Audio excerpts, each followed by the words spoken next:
Hi, and welcome everybody. This is Restream team, and we are back with our live Q&A weekly live show, live on Restream in studio. I'm Anya with product marketing at Restream, and today with me is Charles. How are you? Hello, good morning. I'm good. I'm very good, actually. How are you? Very, very good. Very excited about this show because it is one of the interesting and controversial topics that we will be exploring together with our audience today. We'll be talking about social algorithms, how to actually grow on YouTube, and some things that we've been learning internally, and hopefully how Restream tools can help you to really win there. This is a live Q&A session, so primarily we will be focusing on your questions and your feedback and your thoughts, your ideas. So we don't have like a big presentation today. We'll just share some things that we see, some industry news in the market, and primarily focus on what you want to know. So be sure to let us know in the chat if you are, how do you typically think about what kind of content you're going to create? How do you think about topics? How do you choose what to make a video or a live stream about? That would be a good kickstart for our conversation. And very quickly, a little bit of housekeeping. We continue to grow our YouTube channel. So if you are not yet subscribed to our YouTube, please do that. It really helps us a lot because that helps us to understand that the time and the effort and the love that we pour into those live streams are actually useful for you. So any kind of subscription, like, or share of this show is super helpful. If you are watching us on other channels, you are super welcome to follow us there as well. Today, we're live on LinkedIn, X, YouTube, Instagram, TikTok, and Facebook Live. So if you're watching us there, give us a like, give us a comment, give us a follow. Let us know whether you're watching horizontal or vertically. I'd love to know where, what format people prefer. That's very true because we are today live in both formats. You can watch us on landscape and actually on YouTube you have two versions depending on what device you are on today. So you can pick your portrait mode or landscape. And let us know how you're watching us today. Very quickly, we are going to jump into the chat and see what folks are saying. By the way, let us know where in the world are you watching from. If the question about what kind of content do you produce is too much to type, just let us know where you are in this world. What content you want produced, what content you like to watch, not just what, because it could be that you're not actually a producer. Because, I watch a lot of woodworking content and I never have I don't have the time or the space to do woodworking. So just because you're watching a stream about live streaming doesn't mean you're actually a live streamer. And so, what content interests you? Yeah, and maybe you're not doing lives at all, but you are creating some other content that you upload. Maybe you are really focusing on vertical and short form content. That would be really interesting for us to hear because we will be covering some of those things and how Restream can help with all of those options to create content because we think of Restream not as a live streaming tool anymore. That is how we started about 10 years ago. But today we are more of a solution for your content, right? Like we are your content machine. We are your platform that allows you to build community around what you work at or what you love. So that is what we are trying to understand. That's how I got into live streaming because I was recording a podcast for somebody. And we decided, you know what, if we're using Restream to record the podcast, we might as well just stream it at the same time. And so it became, like you say, a content machine. We would publish a podcast that we recorded live. And now, of course, it's like you say, a content machine that you create more than just that long form content. You're creating all kinds of different content. Yeah, and content machine would not work well if we don't understand how the content and social platforms work. So that's why for the past couple of weeks, both Charles and I were diving into the algorithm big time to understand what exactly is driving success for creators that are using Restream, what could potentially drive success for us, and just share some insights. So this is definitely a very non-official conversation because we do not work at YouTube and we do not know what sausages are made of necessarily. Well, we know what sausages are made of, but don't want to talk about that. not the algorithmically. Yeah, exactly. But we just want to share what we learned for our own purposes. We hope that could be helpful for you guys. And of course, we encourage you to also share your insights. Like maybe there's something that you started to do differently and that was a huge success. So let's kind of all help each other. The conversation is about how to get seen, how to grow on YouTube primarily, but also other social platforms if you have any insights there. We'll share some news, some things that we found and some things that we discovered. But primarily this is kind of like a two-way street. And if you have specific questions, we would love to take them too. But before we go there, I'm just gonna, I'm seeing the chat is on fire, which I absolutely love. And yes, there will be some controversial takes on how the algorithm is constantly changing. I already see some people are talking about how like, hey, I just got used to this. I just figured things out. And now all of a sudden I have to start over. Yes, exactly. This is the game we're all playing. It's a very dynamic environment right now. It's like raising with children. AI. The only constant is change. Is change, exactly. But let's acknowledge a few folks from the chat here. I see I am Italist saying I'm here. Circuits FM says, good morning. How are you, Grant? And Grant is responding, I'm doing well. How about yourself? I love that our moderator, Grant, and our loyal viewer, Circuits FM, who is always here having a conversation. Really good to see you guys. Breezy says, I am from Austria. Love Austria. I went to Vienna a few years ago, and it was my favorite place in the world. It's so amazing. Edelweiss, exactly, right? Yes. My grandmother's Austrian. Oh, that's so cool. I love that. Vertical is how Black Money Corp is watching us today. I produce political content. That is awesome. That is good stuff. Actually good, really good for algorithm conversation, because I'm sure you have some insights of how to hit those searches. So yeah, let us know. Let us know what you're learning. Society. Good for society. Keep that conversation going. Danger Zone says, dang, just when I finished failing the algorithm, they change it on me and I have to do it all over again. I think this might be good news, though. I think it might be good news. There's some really positive news in this. Exactly. I mean, if you were acing it before and that changed, that might be a challenge. But if you were actually, if it wasn't really working for you and now changed, like where can it go other than up from here, right? It sort of feels like these updates might be good for smaller creators. It is my instinct. You know, correct me if I'm wrong. Well, we'll dig in. We'll figure it out. That is our plan for today. See how I'm hooking people in. You got to stick around. Yeah. You got to stick around. We got some insights. About to watch history docs and reality TV type shows. Yes, we will actually talk a little bit about how like history docs and like how memorabilias and marathons of archives are working amazingly for some channels. I really want to migrate all my clients to Restream.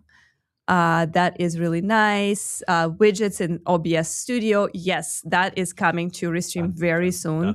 That is literally testing right now as we speak. So any moment now. I mean, hello, Fish. Final stages, isn't it? Final stages, final internal testing. Yeah, totally.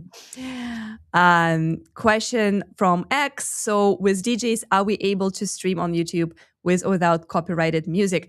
Copyrighted content is a big topic. We should probably actually think about creating a show like just dedicated to that, like truly research that, maybe find an expert in the industry. So generally speaking, from what I know, and I'm not like a super expert in that, is that you do have some limitations on how you can monetize content if you're using someone else's music, which makes sense. If I wrote a song and you're going to play it as a DJ, I kind of want to cut. You cannot just have everything.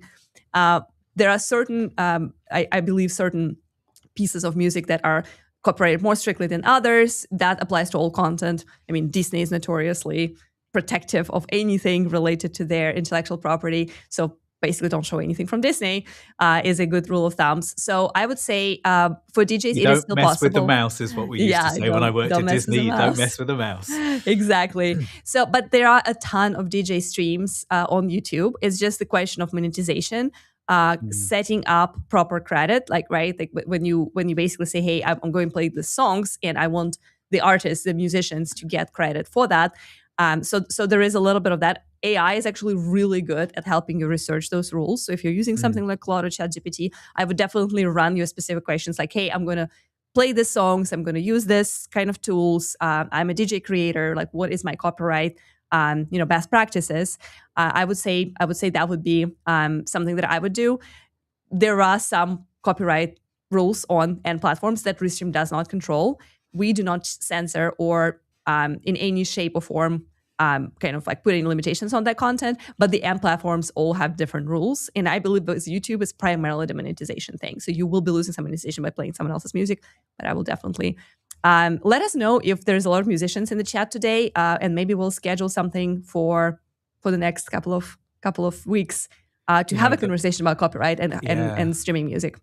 The platforms are going to basically be in the business of favoring those with the deepest pockets, is my instinct on that. And I think that you need to be aware of what platforms of each platform's rules and stipulations, and also their sort of their typical behavior, because what is in their rule book and what they actually enforce can be different. And it's also such a tricky subject. It's such a tricky subject that I sort of don't want to touch it, because I'm on the side of those creators getting what's due to them for their creations. But I also think that there should be a certain amount of freedom and creative license and fair use for certain materials that you would like to use. Absolutely. So, absolutely. There are scenarios. But there are also scenarios where you can actually separate out your music from your stream and have them, separate, go live separately. But that takes a little bit of back end, trickery. Yeah, it's not necessarily native to our platform, but I think it's really important, as you said, Anya. Restream doesn't restrict what it is you're broadcasting. We will pass through. We have no rules on that, but it's just the end platforms that you choose to go to, and primarily that's because we have so many different platforms and people have such a variety of combinations. There are folks who never go on YouTube, right? Like they only stream on Twitch and X, for example. And there are folks who pretty much exclusively stream on YouTube, like our friends from Raycast. Remember, like that's their main channel. They do their water cooler office hours, and like they don't even go on LinkedIn, which that's kind of dealer's choice. I do have a lot of questions and comments in the chat that I really want to acknowledge, because people are so active today. I'm loving it. Yeah, so this is busy. We did something right was the titling, right? we did something right. I produce and host a Friday Casey Kesman style radio show, stream it to YouTube, Rumble, X, Kick, and Twitch. So see, very interesting combination. Actually, great combo for radio. So he did like a top 40, I believe, countdown. Like this is the top, the top hits of the week, or Nice. But again, not being from the US, I'm sort of aware of him through the sort of the zeitgeist of media within the sort of 80s, 90s. So I think absolutely. Thank you, folks, for fixing the chat in the Restream studio. It's much appreciated. It's great to hear your voice again. Yeah, I'm so happy because, we've been doing a lot of improvements for the chat. So today our co-producer is Mick. I don't know if you have any part of that, but if you help with chat in studio, it's kudos to you. More questions on the algorithm. The algorithm is different from the beginning of the year. Yes, it is. It's very different. And today we're going to dive into a few things that kind of changed historically and what that means for creators. So feel free to share your insights as something that you noticed with your content and with your channel. Question here is, are you guys contemplating streaming portrait and landscape using Melt Studio? Well, we actually allow you to stream in portrait and landscape using Restream Studio. So very, very simple browser-based solution. This is what we're using right now, and we are live in both vertical and horizontal. So check us out. You might be impressed. And we have like this cool overlays, like the one that is kind of in between us right now. Well, you're not going to see the overlay on our vertical feed right now. We're able to turn that off so that it stays nice and clean. And, the vertical feed reacts dynamically to what we're doing on the horizontal feed. But, social Hotlier podcast, interview podcast from Helsinki. Really good to see you here. And Danger Zone says that he is from Seattle today. Washington, good to see you guys. Lakeland, Florida, Bulgaria, that is probably our max. And our head of product, Alex Bichuk, is checking in saying, hey, good to see you guys. Oh my God, so many chats. Copyright Q&A would be great, says Danger Zone. I would definitely, we will plan that content. We really love to hear that's going to be interesting. What else? I would say, just keep bringing your questions. Sorry, I'm getting overwhelmed. There's too many. Yeah, there's so many questions. Yes, do ask a bunch of questions. Greetings from Macedonia. Copyright in America. So this is an interesting insight here. Copyright in America just got turned on by our Supreme Court, and a lot of platforms are scrambling to keep up or doing nothing. Yeah, that is. There are also like regulations that are specific to different countries and different regions. It's very important to remember because Restream is an international platform. We have creators from all over the world, and it is not uncommon to find out that copyright to certain pieces of content and music and audio apply differently in different areas and regions. So that's actually a good insight. But yeah, we will probably just think about having a special show for copyright music, because we don't want to shift the whole conversation about algo into copyright. But that is something that we will definitely talk about. There's some questions here about monetization as well. There's people there are different that might also be a good topic for us later on, is monetization. Talking about monetization. Yes. Yeah, totally. And sort of, supporting creators in various ways. Yeah, this is an interesting one. I'm just going to take a few of the pinned ones right now. I think your product is amazing. That's Restream. Thank you so much. We'll love hearing that. Let's see if I can make some hearts for you, because I have kind of a lot going on my screen, so maybe it's not going to work right now. But here we go. Thank you for that. So it's amazing. You could create Restream Cash, which would be an integration of donations where Restream, so streamers could attract even more leads on the site in general. So we do have kind of a solution for that. It is called QR codes. So for example, right next to Charles, there is now a little QR code that folks can scan. So for this one, we're inviting you to check out our Restream Clips page, but you can put any URL there and you can basically create this incentive and ask people to buy you coffee, donate, and basically lend them at any place where they can take action. So we do have those QR codes. We recommend you check them out. As you can see, whenever you scan the QR code, a little message appears saying, hey, we have... You had a scan, so that also incentivizes people to scan more. So check this out. Everyone on the stream sees that I scan that code then, yes, right? Every viewer, everyone who's watching across all platforms. So that's a lovely nudge, isn't it? It's a lovely little nudge for sure. But yes, that's on donations. That's one way to do it. Restream Cash is an interesting idea. We haven't thought in that direction, but something to maybe screenshot for us for the product feedback. You want to be a financial middleman? I'm not sure that's a great idea. One wonders whether there would be a service that we could integrate. Yeah, that is true.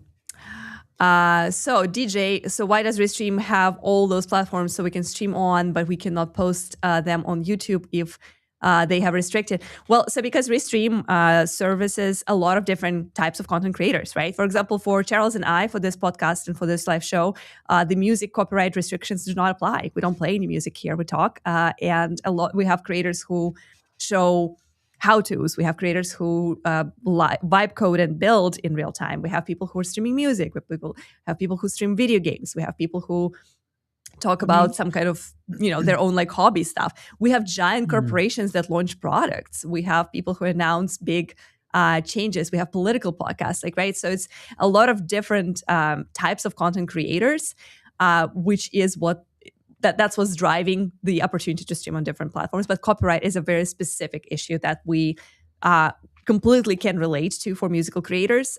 So yeah, we'll just make a special show about that. The studio does have music available that's copyright free, that it just comes with the studio, that you can have bubbling along in the background, or you can use it for, your intros and outros, your countdowns, or specific segments or what have you. You can upload your own. So we have a few tracks that have been made for us, specifically for us. I also use a music library. So, because I pay for the music library, or we pay for the music library, we're allowed to use that music for certain applications, and this being one of them. If you are going to use a music library, you've got to make sure that that you're looking at the terms of service, the terms and conditions. But there are ways to use music, and certainly music libraries from the big commercial libraries, Sony and things like that, they will allow you to use music, but you need an agreement with them, and those agreements are complicated and expensive, and they have very strict terms of service. And so it's not impossible. And I think that if you were someone established and you just went to them and said, I'd like to use this music, they will give it to you. For instance, when I work for broadcasters, there are agreements in place where any of these, EMEI or as I said, Sony, they would send a newsletter to me every single week saying, here are the tracks that we are releasing this week, and here are the instrumental versions. And you could just use them as you wanted, because they want that for promotion. So that's there cool. Yeah, absolutely. So I would use I'd be using like Katy Perry music because they want me to use it, because the more that music is played, the more familiar people are, the more they're likely to stream it or buy it, Yeah, and so there are ways to use commercial music, but it's difficult for us to just say this is what you do, because there are specific conditions and different specific requirements that you need to meet, and you need to report what you're using. I think it's very interesting because it actually ties to what the modern version of that is trending music, right? Like if you're posting shorts on TikTok and Instagram, you can pick the most popular song right now. And actually the platform will tell you, hey, these tracks are trending right now. People love them. Use them in your shorts. Use them in your TikToks. I've always wondered about that. Like, is that other music houses turning a blind eye? Is that no? Have agreements? I think it's the same logic. It's promoting that song. It's promoting that artist. And like if they have a ton of creators using that song as basically a background for whatever their TikTok or Instagram reel is, that allows people to get more familiar with that song, and that like basically helps it to trend and be more downloaded. So that's I think that's kind of like a modern version of like that newsletter that you were talking about, trending music on social. I still get it, honestly. That's awesome. I'm still sent that newsletter. I just haven't unsubscribed. Yeah. Totally. Is it AI or real is the question from the chat. It is very real, and this is basically the proof. Is it us? It is us, I think. It's not AI. Thank you for that great question. We are not AI. What a great instinct. We are very real, but it is, it's, I understand why people want to ask us these days, because it is, there's a ton of AI out there. We are real. We're authentic. We are answering your questions. So you can ask us something else and we will. Was that the question? Was that about the music? Because I think the music in our studio is a mixture of real and AI. Am I right? Well, right now we don't have any music. We're not playing anything. So I'm assuming. No, I mean, that's available for use in the studio. For the use in the studio, yes. So the music that we have in studio is AI generated, yes. So if that's the question. Yeah, exactly. It's good though. Exactly. Nice. Yeah, it's good stuff. Okay. So nice ideas in the chat. That is true. We have so many cool comments. Oh my God. Like, yeah, it's tons and tons of great causes. Restream is a very productive platform, but I would like to see poll features to engage while streaming. So that's another great question and request that ties into our opportunities to add widgets and browser sources that we are actually working on right now. When you have an option to add any HTML, any app, any widget, polling and trivia widgets are no exception. So that's coming very soon. It's going to require a little bit of setup for you, of course, but that also gives you freedom to use whatever platforms you want. And yeah, great questions. We will continue pinning them, and we will take more questions as we go. Just want to talk a little bit about the algo today, and hopefully that will inspire more questions and more comments and more feedback. But keep bringing those comments in, because we would love to really focus the show on what you guys want to talk about. All right, YouTube algorithm. So one of the things that I read in the news not too long ago, and I'm actually curious if you guys have heard of that. Let us know in the chat if that's something that is kind of on your radar. But yeah, Google is testing AI chatbot, basically Ask YouTube. So Ask AI is a very common thing these days, right? Like we all kind of transition from how we used to search when we had like a very specific question, a very specific query, such as how to create a live video, right? Like we put it in Google or we'll put it in YouTube, and YouTube will give us, or Google will give us results with matching titles, right? Like with matching headlines. Could be an article, it could be a video, but it will always match exactly the keywords that we put in. So now with AI, the landscape is shifting, because now what AI is doing is basically looking at everything that exists on the internet, because for large language models, assessing giant amounts of information is no big deal. It's no problem. And they are basically looking everywhere and trying to find where is the most authoritative responses coming from. And how they figure that out is by seeing how many people are watching that content, how many people stay to watch, how many people are engaging with it. And basically based on that, they're saying, okay, so the answer to your question, and you can see like there are a few examples there of like what you could potentially ask, like how to fix a leaky bathroom faucet, right? Or explain the concept of like how to prepare a cross-country move, how to make a romantic dinner. Like all of those things are kind of like basic questions that we ask ourselves. But like, who is the best person to answer how to make a romantic dinner, right? Like, so AI is basically going to look at what people are rewarding with their attention and their time, and that becomes the answer. So that's a big shift from the keywords, right? This is very interesting because it means that what Google is doing here, this is my interpretation, is they're trying to keep you on their platform. So if they can give you the answers without you needing to click on a link and go away to someone else's webpage, they're going to keep you here. So if they can get you that answer immediately, rather than you having to go off to WebMD to find out about what that lump is, if they can say, well, it might be this, it might be that, and they're keeping you on their platform where they are. And I think that's it's a big shift in how people are going to use the internet in terms of, let's face it, when you open up your chat bot and ask a question, it's not giving you a link. It's just telling you an answer, and then you can go off and research that yourself. Or it doesn't even link to products and things. So, you hear what I'm saying? It's getting there a little bit. Like, it depends on what kind of chat, of what kind of AI you're using. Because I know that for OpenAI, the ads are coming there. That was the whole Super Bowl ads by Claude, right? Like, this whole thing was that there are no ads on Claude, but there are in ChatGPT. I actually would love to know, Chat, if you can respond to that question. Like, how do you search for things this day when you want information? And I honestly don't care if that's your romantic dinner, or if you're researching your content, or if you are looking for some day-to-day questions that you ask. Are you still using Google? Are you primarily using chats like ChatGPT or Claude? Like, how do you find answers these days? And if you're creating content actively, how do you research content? So let us know in the chat, what are your kind of go-to tools to understand the world around you, right? Because for me, the shift is very, very clear. Like, I'm still Googling things related to location in my town. So I would still look at traffic, or I would still look at, like, okay, what's the best breakfast place? Like, that would still be a Google search for me. But pretty much any other question, like the examples in here, would definitely be AI for me. If I'm going to look for how to fix the bathroom faucet, I am definitely asking Claude and not Google. So let me know. Yeah. Interesting. I honestly, I actually use YouTube.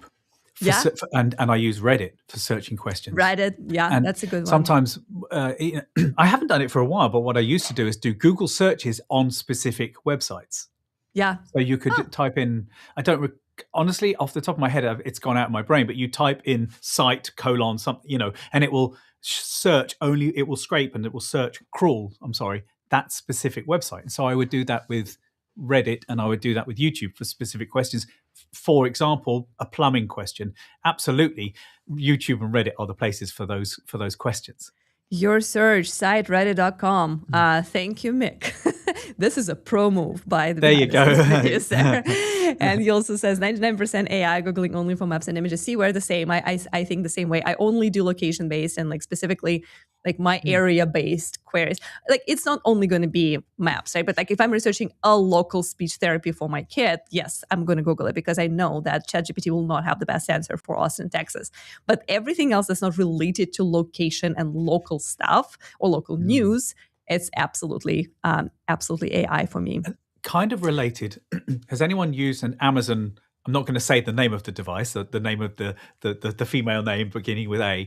If anyone ever uses one of those and uses their latest update of AI chat, and you ask it a question, it'll then say, "Oh, are you baking cookies using chocolate chips? I can give you." And it's trying desperately to keep you engaged and keep you using, because again, it's going for that retention. It's going for that to keep you having a conversation with your robot. I love that. Yeah. Absolutely. And I think the chatbots do this too. They ask you follow-up questions. They don't just give you answers, and that is a lesson that we as humans can take from these companies about what we are doing on our live streams. I think this is related to what you and I are about to discuss at length on, and this algorithm stuff. With Sapphire, old content reach, the algorithm protocol seems very selective. We actually have a little snippet for you about how to repurpose old content to make algorithm love you. And we have a very real example of one of Restream creators. So stay tuned for that. Definitely coming up very soon. And Circuits FM says, it's possible I may interact with multiple AIs per day and have developed multiple pipelines. It's important to include multiple audit points in a pipeline. Yes, that is true. AI is still glitchy. So you definitely want to double check and verify some of the information that you find there. But what I'm interested in today, and I'm looking forward to your responses and more comments on that topic, is the mind shift of us as users, right? A mind shift of us as people who interact with technology these days, are we changing to chat conversational search and like kind of like analysis of information, or are we still doing it the way we did it 10 years ago? Because for me, the shift is very clear. Like I see how I interact with search differently these days. And I also see that in even with, people around me. Like my mother is talking to ChatGPT more than she's Googling. And that's like, I'm like, okay, I'm glad. Good for you. Good for you. You're staying ahead of time. I honestly absolutely love being able to have a discussion with a chatbot in the car. I find that such a useful way for researching. I literally was doing it this morning. I have bullet points, and I wanted to make sure that I had remembered all of the points that I wanted to make. And so I had my chatbot, I gave it the list of bullet points and I said, quiz me on my knowledge of this. And it asked me questions. And then it was like, it was very positive about the fact that I got a bunch wrong, but then it gave me the answers. And, so I find this stuff very, very useful, but I try to be extremely realistic in the fact that, like you said, I can hallucinate. And as was it Circuits FM that said, you need to have audit points. You need points. to check. You need to check what you're getting. Absolutely, 100%. I actually cut and paste answers between chatbots, to be honest. Yeah, I do that a lot. What do you think of this? What do you Claude think is saying this. Hey, Gemini, what about that? What's your opinion? That's actually a pro tip for research, because sometimes they start competing with each other and they give you like more insights, and that's really interesting engagement. They're like, oh yeah, Claude has a good point, but it missed blah blah blah, and you're like, okay, that's good to know. Well, they're so they so want you to stay there that that's why they're engineered to be positive. Let's face it, they want to give you more, and you're not going to live stream like, hi, welcome everyone. I suppose I'm going to look at the chat. Like, no one's going to watch that. You want to see someone that's giving you good vibes. Absolutely.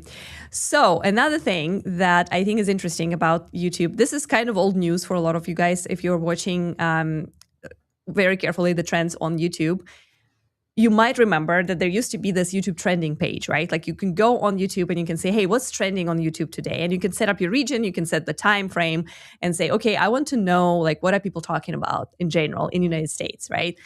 So that is gone completely as of, I believe, the beginning of this year. And it changed to super, super customizable recommendations that are based on your viewing habits. For example, if I go to my YouTube suggested page, which is basically the homepage, right, as well as the explore on the sideline, I will not see a lot of content that my coworkers and my friends will see. For example, like real story, right? Recently, I had a conversation with our CEO, and he was talking about this new Ferrari that Johnny Ive made, and how people are trashing it, and that whole topic completely missed my environment and my informational sphere, because I'm not into cars that much. So I was just kind of like, I did miss that. But every single update on the new movies that are coming out, every single clip from like older movies that I actually enjoyed and like that I watched before is just dominating my feed. So what that means for creators is that there is no easy way to search for what everyone wants to see anymore. And you are shifting into the world where you just really want to be that custom recommended type of content for the viewers and the audiences that are most interesting to you. And how to achieve that, we do have a few tips and a few thoughts, but yeah, that's kind of like, that's the shift that I am seeing. Charles, what do you think about it? I know you also researched some things and figured out what the algorithm actually favors. Now in this world of trending for all is gone, what's trending for you personally is in. Oh, sorry, are you asking what things do I typically get served? Because what's funny about what you were saying about the Johnny Ive car is that you didn't get to see much about it, but what I was given was the controversy and how no one likes it, no one wants it. Exactly. That's what Alex was telling me. Like, yeah, everyone is just like so controversial. Like, people don't like it. Like, people are just constantly talking about this as like that was a huge failure. And I'm like, and I didn't even see it, honestly. I want to Google it.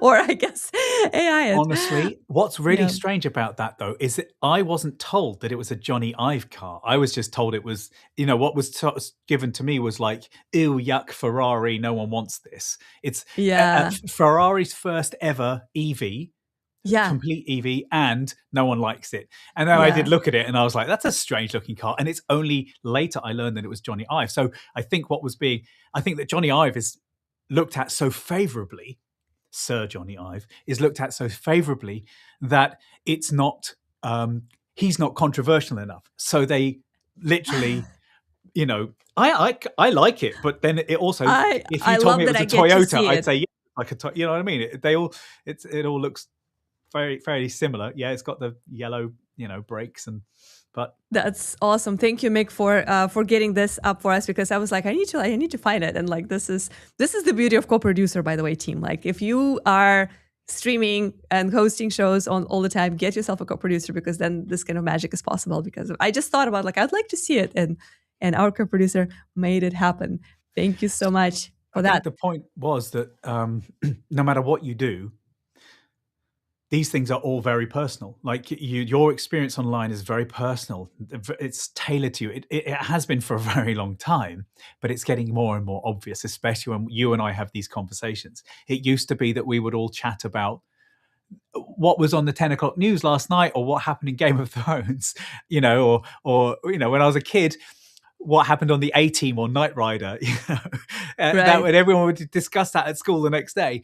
Yeah. Whereas now, we have so much content that it's being curated for us as individuals. And I think that in order to try and reach as many people as you can, you need to you don't be too broad, actually find a niche.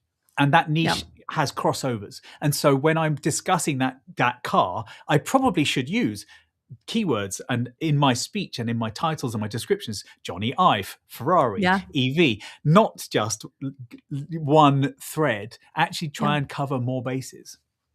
Yeah, I think this is super, this is exactly right. So the keywords in the title that used to determine everything are now shifting to keywords in the video itself, right? So one of the things that we noticed every time we create shorts and we create videos is in order to be searchable and in order to be discoverable for us, we need to remember that YouTube now analyzes the transcript of every video, every short, every live show that you hosted, and it's matching the keywords from the actual conversation versus just the title. So you can title your stream New Ferrari, but if all you talk about is how to go live, then it's like YouTube algorithm is going to get confused, and as a result, it's going to punish you, because whenever YouTube is confused, it's not going to benefit you. So I would say clarity and consistency is important there. I mean, your audience is going to drop off for a start, because you're not delivering what you've promised. And under delivering is an absolute critical error in every aspect of everyone's life, frankly. So how to build that authority? I thought about this a lot today, and we did have an interesting use case, an interesting example of creator who did something what I think is pretty unique. So we're going to show you one thing that I think could help with building that authority, right? So one of the ways for YouTube to understand that you are the thought leader and somebody who knows a lot about live streaming, for example, is if you have a ton of content about live streaming. So obviously good quality content, the content that your audience and any audience in general engaged with, that fits the keywords, that kind of like makes sense, the titles match the actual conversation. But the quantity of that content and it's like spread across different formats such as live, uploads, and short form does impact algorithm big time. So one of the ways to create more content is to repurpose your content, right? So if you are using, if you're talking about something like live streaming, like we do for past 10 years, you probably have a lot of episodes, you probably have a lot of good content already. And one of the tools that we started to very proactively use, I guess, for ourselves, because we always offer it to our customers, but we never used a lot of that in the past. And now we're trying to use pre-recorded streaming like 10 times more, right? Like, so one of the shifts we did is the best of episode. Every time we do like a little summary, a little countdown of the stream that we did in the past, we are now scheduling it to go live instead of just uploading it. We do schedule streams such as Q&As and demos to go live again a few days after the original episode airs. Like this one is live, right? But we will probably schedule it again on Thursday to go live at a different time zone. So we could capture folks in Europe that are watching us right now potentially, but it's kind of late for them. So maybe we'll actually capture a US evening time zone, right? So people who can't watch us right now because they're in the middle of work could actually catch up with our content later in the evening. So they can't sleep and they need something to look at. And, then in their feed, they're like, yeah. they'll see that little live icon. Oh, it's live. It's something to watch live. Exactly. But the beauty of that is, of course, that you can still be there in the chat, answering questions, interacting with people. It's not like it's just a closed system. Absolutely. So we're going to show you a quick tutorial on how Upload and Stream works, and then we'll show you an example of what one of the really big media companies did to prove the point that the strategy of creating best of episodes, memorabilia, and reusing your archives might be really helpful for you to become more friendly with the algorithm. So this is how Upload and Stream works for those who are new to it. This often overlooked strategy pulls worldwide views while you sleep. This is Upload and Stream. Streaming less often could be costing you growth. With Upload and Stream, you can take any recorded video and broadcast it live to every platform at once, whenever you want. Here's the flow. Open your video storage and drop in your video or pull it from a connected source. Now, once it's uploaded, you can click these three dots and pick Schedule Stream. You build a playlist or just use a single video. Now, add your title. Okay. And I'll paste in the description that I wrote earlier and choose the date and the time you want to go live, and also how many times you want it to loop, and you do want it to loop. Now, add that all-important thumbnail. Choose that one, okay. And then choose the channels that you want it to go live onto and hit Create Event. Your video is now set to live stream exactly when you want, to every channel and time zone you want to reach. No script fluffs, no demo fails or tech dropouts, just a flawless event, even with your laptop closed. Or you can hop into the chat and interact with your community. Either way, your climbing watch time will earn you an algorithm boost, even when you're offline.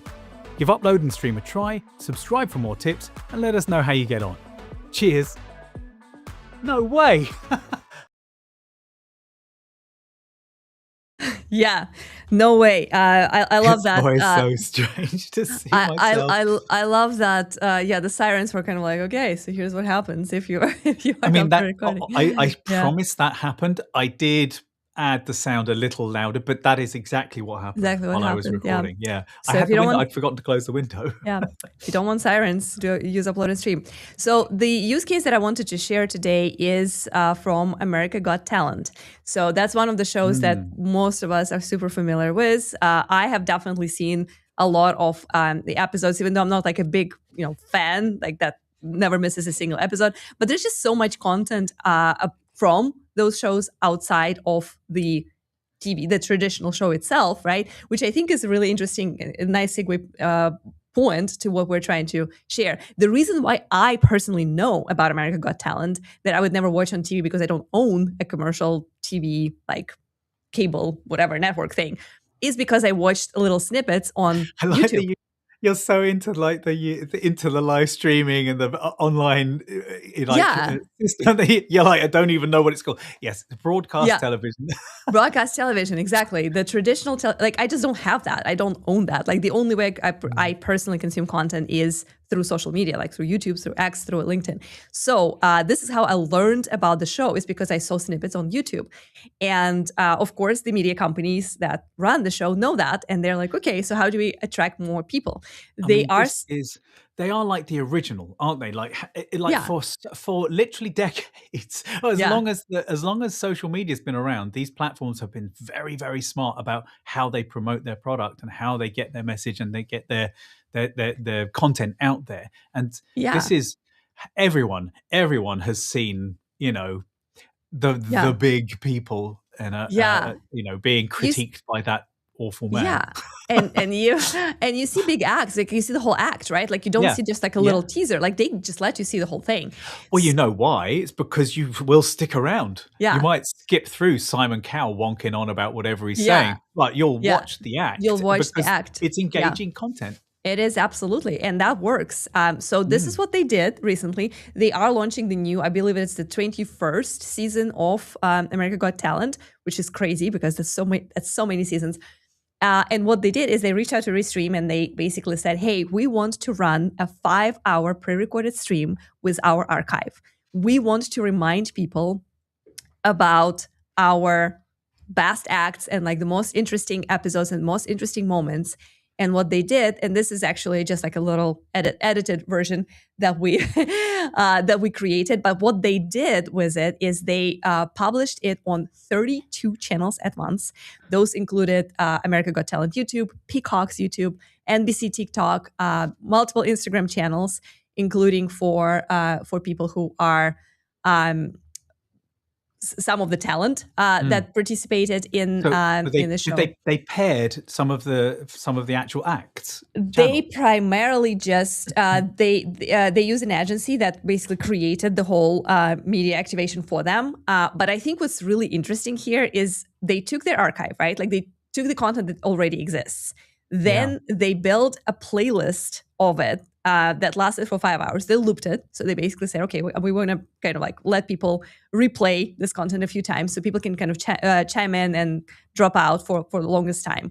The idea was to bring back all these memories, all this interesting acts, all this excitement, like all the stuff that you see right now on TV. It's just like, wow. To build that hype to go and watch this new season on Peacock TV, right? They're basically funneling people back into the original traditional TV. What is the difference between doing this versus other ways to promote the launch of a new season? Well, you could pay for a ton of ads, right? Like your alternative is to basically buy a ton of media and basically serve sponsor content in front of people that, hey, you should go and you should sign up for Peacock and you should watch this thing because that's what we're going to show you. But that is very expensive, even for such giant media companies like Peacock and NBC. So what they did, in my opinion, is just a lot smarter. They took the archive, they pushed it live. They already took advantage of algorithm. And because they connected so many different channels and went live on so many different platforms, they created this we're everywhere effect, right? And basically, whether you are primarily scrolling on Instagram or coming home and first thing you do is turn on YouTube, you see this stuff everywhere. And if you were ever interested in America Got Talent, you will get served that content just because the algorithm knows that you ever watched that and now all these channels are live. So I thought that that was absolutely brilliant. And if big media channels use that, smaller media channels should do that too, because that's a playbook that's repeatable for any podcast that we're seeing in the comments today, right? I think it's really important to note that when you're using Restream, you're in good company. I don't know if people really fully understand that Restream powers huge media properties. We are not just the studio. We're not just an OBS plugin. We're not just multi-streaming. There are huge entities that are using Restream for huge projects and for huge campaigns and for huge outreach and for huge returns. Like there is a reason that they do this. And you can do it too. Now, what we're talking directly with, perhaps individual creators, but also amongst you watching us right now aren't just individual creators. There are huge marketing managers and directors, and there are programmers, and there are people here who are doing massive things. And so the point we're trying to make here is that you're in great company and that you can do this too. And there's a reason that they do this. And this is what we're trying to articulate. And we can learn from what they're doing, and that can help you grow and help you reach out to reach a network and a community.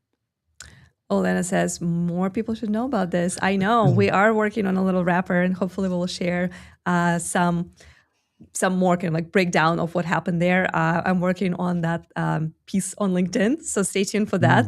And I see Chris from LinkedIn is checking in and says, that's great news, congrats. Yeah, it is really exciting to see such companies to trust Restream was there. Like that's a big bet, right? Like that's their promotional campaign for the new season. And that's how they chose to do that. That's one company. That's one company of many. You think about all of the sports events and the sporting, producers that actually use that are powered by Restream. It's not something we necessarily shout about because it's not something we necessarily shout about, but it's there and it's happening. And if you dig a bit deeper, scratch beneath the surface, and you'll find an awful lot of these really huge entities. It's happening all the time, for sure. So that is one way to create more content. That's one way to create this always on effect, to appear on multiple channels and destinations, which is kind of like the basic proposition of Restream, right? Go live on all the channels, repurpose and use your catalog and your archive to create this authority to appear in those searches for those keywords and those topics that you're focused on. And the next thing that I would say from our research that really helps to master the algorithm is to be multi-format, right? To make sure that your content appears in all the possible ways where your content can be discoverable, where your channel can be found, and when your audience and viewers are searching. So that brings us back to the dual output streaming, right? Like dual format. Restream now supports that as with a plugin, with a free plugin if you're using OBS, as well as in Studio with automated layouts that are adjustable. So if you're watching us right now on YouTube, you can see that there are two different events happening at the same time. One is horizontal and one is vertical. There is a strategy behind that. It's because we want to make sure that folks who are watching on mobile see the best version for their device. If they are satisfied with the version that they are seeing, they will stay to watch longer. That stay to watch metric on YouTube is extremely important. That's one of the reasons why YouTube decides, okay, this is good content and this content is targeted properly because we served this to these people and they did not drop. So by serving content in the right format, you are basically allowing YouTube to read that signal correctly. So people won't drop out because your content is not what they're looking for. It's just because it's not interesting or not easy to watch, like a square with big black bars on your mobile, right? So by optimizing this, the format, you are actually helping your search, your discoverability, your time, your state to watch metric, which is, I mean, on YouTube, this metric is very open. Like you can find it in your analytics for every video and every stream. On other platforms, I believe it applies as well. It's just not as easy to track. But all the platforms are looking in the direction of vertical video right now. And that's one of the things that you absolutely should do. And it's one content that you're creating, right? Like you're creating one piece. You don't have to create two different things. You don't have to run two different setups. Just use one tool and go live in dual. But also be cognizant that each platform has its own culture, it has its own language, it has its own in-jokes. And so while you're serving up to multiple platforms, just think about how each of those platforms works. So which, I don't know, maybe I'm jumping ahead, but when you're writing your titles and descriptions, you probably should tailor them to each platform because each platform has different requirements. You know, it's as simple as sometimes on TikTok, I see everything in lowercase. Yeah. And that seems to be the way that things are there, and it's what people expect. So, you know, be cognizant of how each platform requires a slightly different flavor. That's actually something you can do in Restream when you're creating an event. You can adjust titles for specific platforms. And we started to do that. I started to do that more because for YouTube, for example, a lot of times I'm trying to hit certain search queries and search terms. We heavily research what are people that would be interested in our type of content are looking today, right? Like what are they searching? What are they, what kind of questions do they ask? So we try to make sure that we tailor the conversation closer to their specific requests.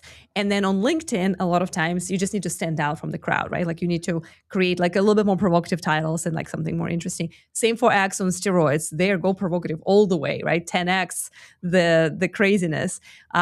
Shorts and vertical content, also something where we've seen a lot of success with creating like little title cards with kind of like, I wouldn't say clickbaity, but more kind of like intriguing texts. I like to make a little joke on them, and you know, I want to be faithful to what you're about to watch, but I also they're almost a joke. I did one recently. Works. I was like, should I really be publishing this? Is this distasteful? Is it, you know? But then I think the feeling was, you know, it's okay. Yeah, it's it was a fine relevant, line. But it's a fine line as long as it's relevant. But yeah, that's definitely I like the idea of customization. I find that so fun. I find that so fun. And here Circuit FM says, figuring out how your content fits into each platform X is very different from YouTube and different from Kick, different platforms, different strategies. Absolutely. 100% agreed with you. But content reuse is so important. I believe that is universal for all platforms. If you have great content, you should definitely get more mileage out of every piece that you already produced through upload and stream, through clipping and repurposing into shorts and vertical highlights. And of course, if you are going live, you should go live in multiple formats. So it just simply doubles your chances to be discovered on whatever device people are watching on. The content reuse is I think, one of the most critical factors here, because again, it's about keeping. Did we discuss this? I know you and I were talking about this. Were we talking about watch time versus engagement time? Did we discuss that already? Because I know we were talking about it before we were streaming. Yeah. So, let's talk about it. Let's talk about the engagement versus versus watch time. This is something that I found really interesting in the research that I was doing, is that now it may not, I don't think any of this, like you said, we don't know necessarily how the sausage is made in the YouTube algorithm, but the research that I was reading and that I was doing pointed to the fact that watch time is less important than people engaging with your content on that platform. So if you are not saying, oh, after this, go and watch this video, which you get at the end of a YouTube video, oh, you like this content, click on this one, whatever. But also tell people my next stream is coming up, next Wednesday, which we always do. Like and subscribe, which we always do. But also there's a bunch of shorts, or there's keep people watching your content could be better for the algorithm than just simply trying to keep people watching one stream. So let's say they're like, oh, I'm not so engaged with the topic today. Make sure that people are aware that you have a bunch of other stuff that is interesting to them. If they like you as a person, or if they like the content, or if they like the topic, there's going to be more for them. And so the longer that you are, for instance, on YouTube watching Restream content, that's better for us as a creator in the algorithm. I'm sorry, I'm a bit verbose, but did that make sense? This is what I was seeing. Yeah, no, I think that's great. Like, a lot of the information about like how to really win with algorithm is it's very subjective. It's very like, there's no such thing as, oh, if we just research one topic, we're going to create one video and it's going to hit millions of views. Like, it's always trial and error. It's always understanding your audience, knowing your stuff, and being willing to test and iterate. So that's one of the things that we definitely see. But when you have more content, when you use something, like one of the things that I used to always talk about, how live video is so much easier to produce than edited video, because to create a 10-minute video tutorial that's edited, you need multiple days, right? Hours and hours of editing, tweaking, and kind of like scripting, adding sound effects, adding visual effects.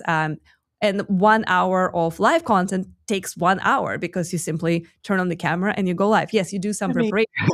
There's a little bit of prep. Need some prep. You need some prep, but technically, if you are an expert in the topic, you can talk about something for an hour, like we do right now, versus creating an hour presentation, or like very edited and highly produced hour show is going to take you weeks, if not months, right? Case in point, you don't even have to be an expert in the topic. You get to talk for an hour. You, however, are definitely an expert on the topic, but I feel like I could, anyway. Yeah. No, that's. But you're right. You're right. If you just have a few bullet points and you can talk, it's a lot more forgiving, and it's a lot more like a conversation, isn't it? It's a lot more conversational, particularly because it is a two-way.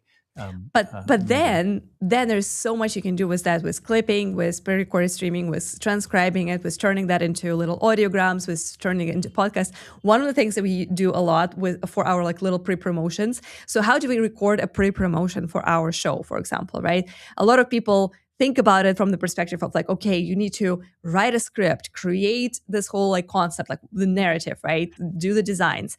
How we create our pre-promotional stuff is we just meet the day before the show and we're like, okay, let's hit the record button and let's just talk. what are we going to tell people? What are we going to show? What kind of examples should we bring up? What kind of things we should use to illustrate these things? What really ties into some Restream maybe customer story that would be really interesting to feature? What kind of product or tool that we typically like to talk about would be a nice solution for that problem that we're trying to discuss? And then we just record for 10-15 minutes, and then we take that and then we edit out a quick little teaser, because it's so much easier for us to just have this natural conversation and then find little bits and pieces of that sounds like an interesting teaser, than to start with scripting and creating this narrative and then basically reading something from a teleprompter, which is a huge pain for me because I just physically not capable of doing that. Oh, I love the teleprompter. I love the teleprompter. I just talk and talk and talk nonsense and make mistakes. I love the teleprompter. But what's really interesting is that we genuinely do it in the Restream studio. We use local recordings. We get the transcript. So I'm able to go through that transcript. I have AI help me with the transcript, pull out different sections. I will tell it, this is the sort of structure I want. And it will give me the quotes. It never gets it right. It never gets it right. But what's amazing about it is it gives me a starting point. And I think that the things that will make it kind of fun, it doesn't understand the tone, and it doesn't understand jokes, not very well. Not yet. Therefore, but it helps me identify the key points that I want to make within that, within that spot. So yeah, it's just genuinely using the Restream studio for that is great. I do want to ask one last question to our chat because I see it's getting a little quiet and we are about to wrap up. We're actually coming to the end of this episode about algorithm, but I want to know if folks who are still watching us right now, if you use YouTube Shorts. Do you create shorts for your YouTube channel if you are going live on YouTube? And just let us know. It's a yes or no question. If you want to expand on that a little bit, like how often do you repurpose the long episodes into shorts, or do you create them specifically? Do you use those shorts on other platforms? So basically, do you turn them into Reels and TikToks, or do you stay exclusive to YouTube? Talk to us about shorts. I do want to show you a little video on how to create Restream clips if you're not familiar with that feature. I do believe that is a huge unlock for creators who are trying to basically survive in the era of AI and the algorithms, because the expectations of producing content are insanely high right now. You have to pop up so many pieces of content in order to stay relevant and in order to stay searchable. And in my opinion, the best way to do that is to let AI do the editing for you. That's not an AI slop. It's not adding any AI-generated stuff, but like it automates the process of cutting and figuring bits and pieces, and it allows you to truly dominate the feeds on your topic. So, for example, one of the things that is happening right now is as we have this episode, as we're hosting this show, we have live clips generated from the show. So Restream automatically generates highlights as we speak. And they are also posted on our LinkedIn, X, and YouTube as we speak. So basically, those shorts land people back into the show. So if you got served that short right now, it will say, hey, we're still live. And if you want to join the show and look and like have a conversation with us, you can click this link and join the whole live episode. But that's kind of like the top of the funnel that we're building for that. And here we go. We're going to see. Here we go. Yeah. So that is basically our clipping tool. So you can see that we have 5 clips, right? Like 5 clips posted from one part of the show, and then 2 other clips posted from another part of the show. And like the layouts are adjustable, so it's really, really cool because it happens while we are still live. And it's doing the editing, it's selecting the parts, it's doing the editing, it's giving you a title, it's giving you a description, it's ready to go on each of the platforms that you've already linked to. It's really a question of just review it, see if you like it. If you want to make some tweaks, publish, done. Yeah. And that technically you could do that yourself while you're live. It might be nicer to have a co-host to review those, but let's say you had a video to play, you could actually, you and I played a video a minute or 2 long. That is enough time to go over, look at those shorts, and hit go.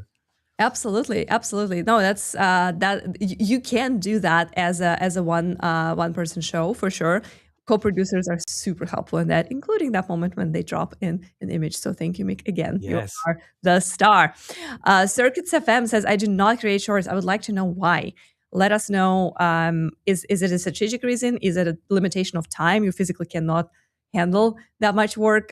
Is that something that you tried and you did not see a lot of success with? I would love to know, because for Restream channel, clips has been a revolution. Like the number of views that we're getting from those shorts, both repurposed from the long form videos as well as dedicated shorts that Charles just makes for specific topics that are recorded from scratch and scripted. That has been the biggest driver of views and growth for us by far in 2026. So let us know why you're not doing that. I find that really interesting, because I'd like to say, just a question to you, Circuits. Have you ever watched a short and then gone to find content that short's about, whether it be from that particular creator? Because I have seen countless times. I've seen like movie clips and I've gone and watched that movie. Like I've literally gone and sought out that movie, and I haven't necessarily subscribed to the person that posted that movie clip. What I have done is go and find the content. And so I think that it's driving people to that content. It's which is good for the ecosystem, and it is very good for you. And it keeps people aware of who you are. And the more they see you, the more familiar, the more likely they are to then say, oh, I like that content, I'm going to go and click on it again. Oh, that person's live. So it's sort of a long game, I think. And again, the America's Got Talent, they know this. They've always known this. Yeah, absolutely. As sports teams, have like a whole bullet. I have like I love a checklist. I've got bullet points of pretty much everything that I feel that we've gone over.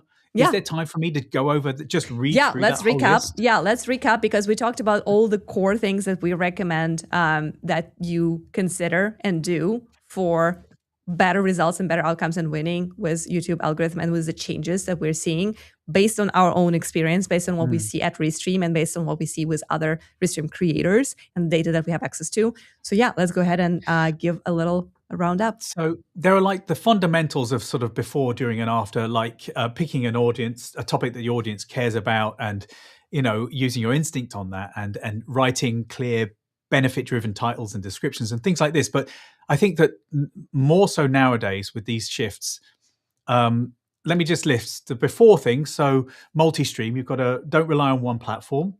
Formats, of course, you need to be absolutely. It's confirmed. You need to be vertical and horizontal, because each platform has different algorithms. People want different things from each platform, and they want different things on each platform.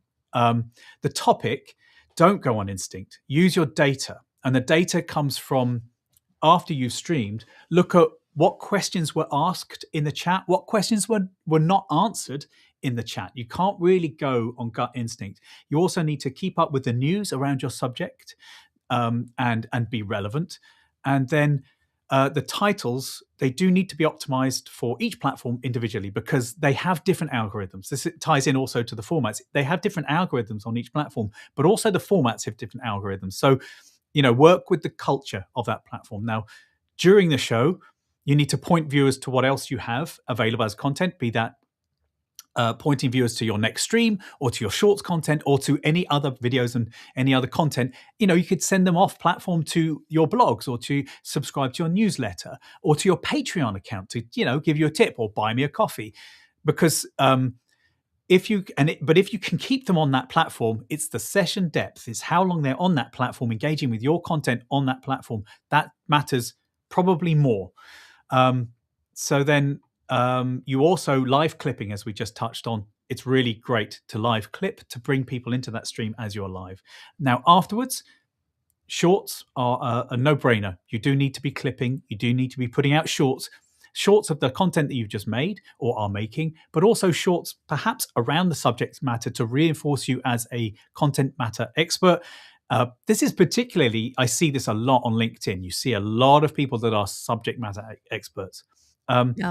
Analytics. Look at your analytics. See where people engage. See where people are dropping off. See which titles and descriptions per platform. Look at these per platform and see where it's working on each platform. And that will help inform you what subjects to choose, and what subjects are interesting, and what subjects people want to see. And also, you can also, look at how you're performing, what you're doing at that time. Are people really engaging with you when you're looking at chat, or are people really engaging with you when you're like this, just sort of monologuing? And unanswered questions, as I touched on, those are a huge mine of information. So that's something to do afterwards. So I think those are what I think are the sort of bullet points of the most important things, along with the fundamentals. Oh, look at that. Yeah. I just Anya, did pulled you do in that? Was that some. me? Yeah, I did that because I was like, is this now? Is this us live? This is our previous show because we need to end the stream in order to see analytics for the new stream. But this is a previous show, and I think this is really cool for people who have not experienced the new Restream analytics. There is just so much beautiful stuff there. Actually, I'm going to remove this image and I'm going to share my screen because I think it would be so cool. better to show like the exact thing. So when you enter your analytics, this is our previous show that when we talked about why best live streams aren't actually live, when we talked about upload and stream in depth. It's a great episode. You can actually look at it from earlier. And this right here, do you see this? These are live clips from our current event. They are being featured right there. Up the video of me as well, which is exactly. That's funny. But you can definitely review the whole video, right? Like you can see like what we're talking about, like all the things that we're sharing here. And on top of that, you see the views, you see the difference. We compare with the previous stream. So this was clearly a hit because people were really very interested. We get like some crazy growth. So those are the things that I definitely look at after each stream. How did we do in terms of engagement, which is messaging, and in terms of viewership? It breaks things down per channel. It gives you the peak viewers, like when you had the most of the eyeballs, basically. It also breaks down your channels, and as of recently, it shows you the stream views from your paired channels. So, for example, most of our streams are paired with Alex Kuda, our CEO, and we get the stream views from those paired channels. On top of that, we get clip views. Those live clips that we are posting right now and auto-posting without any help of co-producers is coming soon, are also counted in your analytics. So for example, from this show, we had over 5,000 views just from live clips. And that data is dynamic. So when it's first posted, it's probably not going to have that many views, right? It's going to start with a few. But then as the views keep coming, that number adjusts. So that's really good for you to see like how it performed over time.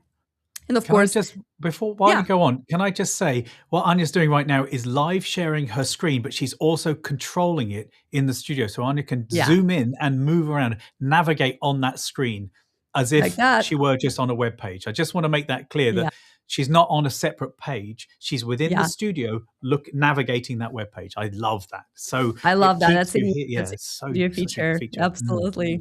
Sorry. The rest is pretty known. Chat, you can get the whole transcript of the chat, every single comment. We internally use it big time as a motivation and as ideation for the next show. So for example, I will probably look at the chat from today and there will be multiple mentions of copyright, music, how to do YouTube right for musical creators. And that will probably become an episode. And we will actually take specific things that people mention, specific words, and turn that into the planning of our scenes and what we will be talking about. Transcript of the full show. Yeah, go ahead, Charles. I think the chat is so valuable, so hugely valuable because let's face it, if someone says, "Oh, I have an issue or I have an idea and I want to give Restream some feedback," okay, go and find the link, click that link, open the form, type it in. People are way less likely. You're bound to get more feedback from people just saying, "Oh, I love this thing," or "I hate this thing." So you're going to get this direct information from your viewership. They're far more likely to engage in the chat than anywhere else, in my opinion. I don't have any data to back that up. That's my gut. But, this is great stuff. The transcript is fantastic too, because you can... That's gold for editors. Like if you are repurposing content, just downloading this thing and asking AI to pick the best moments, to help with shorts. If you're not using Restream clips and you want to use some other tools to repurpose, like that is absolutely must have. But we have our own Ask AI. So if you want to ask some questions to analyze the transcript, how do you perform, how to improve your delivery or topics. Areas of improvement, some of those basically are preset prompts, and you can type your own. For example, ask what are the topics that were mentioned in the chat that would make a good episode for my next live stream, or what were the things that people were frustrated about, or what were the things that people really loved.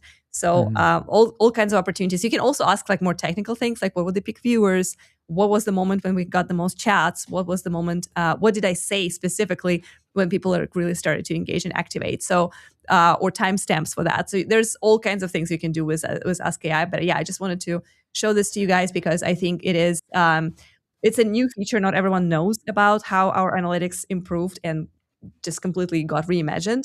But that we transcript is also gold in that it can help you write blog posts. It could help you write a newsletter that you are then going to send out that live stream as a VOD for people to watch again. It could also, you could create a LinkedIn post. Let's say you have, several people in the studio that are experts, subject matter experts. You can just have use the AI, use transcript to actually create a really good in-depth LinkedIn post that says, here's all the information. Here's what we learned this week. If you want to watch it live, go and watch it live. Here's a couple of shorts, things like that. It's an absolute goldmine for content, and it's being made all from a live stream. It's really powerful stuff. Absolutely. The content engine, as you call it. Yeah, the content machine. Yeah, absolutely. Yeah, I do see a few comments from Circuits FM that like, there were some attempts to do shorts. It did not really work out. I would say like my pro tip for that would be do not give up on shorts if you had a few not great experiences. When we started, Charles, remember about a year and a half ago when we started to experiment with short form content, not every single short was a hit. We had shorts that didn't perform. We really struggled on TikTok in the beginning. We could not break through those first 200 views. And we had to eventually realize that like the delivery and the format and even the topics will have to be different for Reels, Shorts, and TikToks. We couldn't just produce one, shoot it everywhere, and it's gonna just do magic on every single channel. Sometimes we had the same content do really well on YouTube and not at all on TikTok. So there's a lot of trial and error. There's a lot of iteration, I would say, but I would not give up on shorts because that is a true breakthrough in terms of viewership. And if you want to just test more things, I would say try Restream clips because they are made for you. You don't have to edit. You don't have to hire people to help you create those. And just give it a shot, give it a try on different platforms. I know you mentioned that you go live on X and YouTube and I believe Kik, right? So some of those platforms, even on X, vertical content could perform much differently from the landscape content. So I would try everything that's possible. So it's good stuff. I think it's also, depending what your goals are, like having that content there ready to go is great, for building a catalog of materials that you can use. I think also you don't have to be posting only to your main channel. You can create different channels. You can think about Joe Rogan clips. Is that associated with Joe Rogan? Is that just someone using Joe Rogan's clips, right? Yeah. Although, to be honest, I haven't been served anything Joe Rogan for, I don't recall the last time I was now served you might because you said I might. Yeah, now you're all going to get YouTube, it. And but YouTube, it's funny. But you know what I mean? Like it's all, you'll see that it's very cyclical. Suddenly you'll be getting a whole bunch of stuff because the algorithm's always trying to work out what it can give you to keep you hooked in. And there are definite themes. And I will go for like a week of getting all about one particular show. And then that'll disappear and I'll get a bunch of other stuff. For some reason, right? This is weird. I'm getting loads of Keira Knightley clips. I don't know why. I have no idea why. So I'm just suddenly, I was all something about Pride and Prejudice. And then there was a bunch of her being interviewed about, her breakthrough. Like for some reason, it's like trying Keira out on me right now. So don't give up because yours might come round and you don't know who you're going to and you don't know the effect that that's having just yet. So it may not just be specific views on that one clip. It's a brand awareness and building a brand around yourself. Yeah, totally. Don't give up on shorts. It sounds all kind of heavy. Like when we say do research, that's the point I think we're trying to make is that the tools are here within our ecosystem and elsewhere that actually make this quite fairly simple. And as you said, Anya, you don't need that much prep to go live. And then we have the tools that will help you do the other stuff around it. Yeah, totally. There you go. All right. So this is going to be our wrap because we did talk a lot about algorithm today. If you still have questions for us, please reach out. You can comment under this YouTube video. You can comment on LinkedIn and X.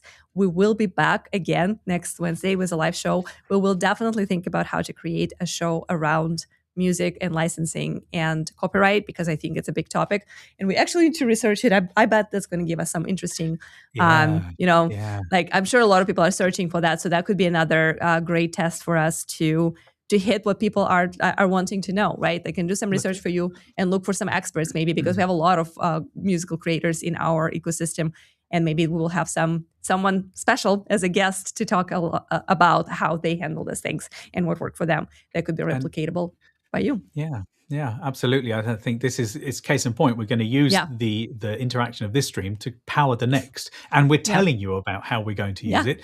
So now you might make that appointment to view the next one. And another thing you can do is you can take a transcript of this entire show, give it to your AI system and say, how can I make this relevant to me? What action points here is what's happening in my live streams. What can I do to make my next live stream better? How can I level up? How can I use the information presented here in my next stream? And, and build from then, how should I be iterating? Yeah, absolutely. Absolutely. Good stuff. All right. On this bright note, we are going to take a few final questions. Okay. Obviously, we could extract some data from the tests and shorts. That is true. Definitely look at your data. Reluctant Creators says it doesn't matter if your shorts are always a hit, it's just making your album might be a hit. Yeah, that's true. That's basically what you were saying about, like, you never know where it's going to bring. So yes, maybe your short necessarily doesn't blow up, but the core content that it was funneling people into and building the anticipation and the demand generation around becomes the basically benefits from that short form content. I agree. That's actually a very smart way to think about it. The success of your shorts is not just the viewership on that short. Just like for us, live clips are not necessarily, we're not necessarily looking at live clips and say, okay, if that live clip didn't perform, that means it was a waste of time. What we look at is the accumulative experience of how live clips funnel people into the show, how it helped us boost views. And as we shared some analytics earlier today, you saw that with live clipping, we had like 3,000% growth of viewership for the overall live stream experience. Well, the clip itself only had 5,000, but that basically funneled people into looking us up, maybe joining the stream, maybe joining the next stream if that was not something that this specific topic was not interesting to them. So like that all of that stuff is it's about making that familiarity too. Like, how many of you have been served up a Restream clip and you may or may not have watched it, you may not have engaged with it, but you saw it. You saw my beautiful mug, and you saw gorgeous Anya over here. Like, you saw us. You're familiar of us, and think about all of these comedians that you haven't necessarily seen their clips, but you know who they are. Why is that? Exactly. Because they've surfaced in. So I think that advertising isn't about making you run out and buy that product. But when you're there in the, browsing the shelves in the supermarket, it's, that we know that the brand products aren't necessarily any better than the own brand of but they sell, and there's a reason they sell, and that's the familiarity. So because you know the name. Think about this as a long game. Yeah, absolutely. Absolutely. All right. Thank you so very much, everybody, for hanging out with us today. This was really an interesting discussion. Great show. Very kind of authentic, natural back and forth. Hopefully you guys enjoy that. And I really love that the chat was super engaged in the beginning. We were just kind of like struggling to even get all the comments. Thank you so much, Circuits FM. We love to see you, and we love to Circuits FM. So you're a DJ and a creator of music. Maybe radio show, our copyright show should be featuring Circuits FM's music. Maybe, let us know. Reach out to us and let us know if you would like to play some of your tunes in our show, especially for countdowns. Like, we always look for music for our countdown timers, and we will happily, if you have something that you'd like to create for us, we will generously give credit for sure and mention that this is you as creator. So we would love to.